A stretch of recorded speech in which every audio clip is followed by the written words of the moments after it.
251 सोलापूर दक्षिण विधानसभा मतदारसंघातील नेहरू नगर आणि परिसरात वंचित बहुजन आघाडीचे उमेदवार संतोष पवार यांनी नुकताच पदयात्रा काढली। या पदयात्रेत त्यांना नागरिकांचा उत्स्फूर्त प्रतिसाद मिळाला असून स्थानिकांच्या गरजा आणि समस्यांविषयी संवाद साधण्याची संधी त्यांना मिळाली।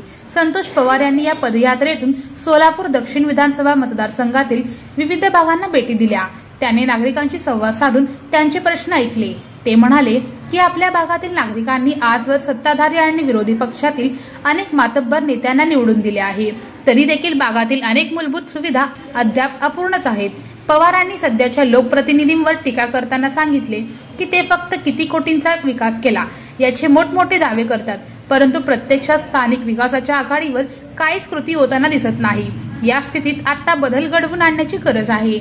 यंदाच्या निवडणुकीत परिवर्तन घडवण्याचे आवाहन करत पवार म्हणाले, आगामी 20 नोव्हेंबर रोजी माझ्या अनुक्रमांक 12 समोरील गॅस सिलेंडर या चिन्हावर बटन दाबून मला प्रचंड बहुमताने विजयी करा। मला तुमची सेवा करण्याची संधी द्या। या पदयात्रेदरम्यान वंचित बहुजन आघाडीचे पदाधिकारी आणि मार्ग फाउंडेशनचे कार्यकर्ते मोठ्या संख्येने उपस्थित होते। त्यांनी स्थानिकांच्या समर्थनाची अपेक्षा व्यक्त केली आणि आगामी निवडणुकीत संतोष पवार यांना संधी देण्याचे आवाहन केले।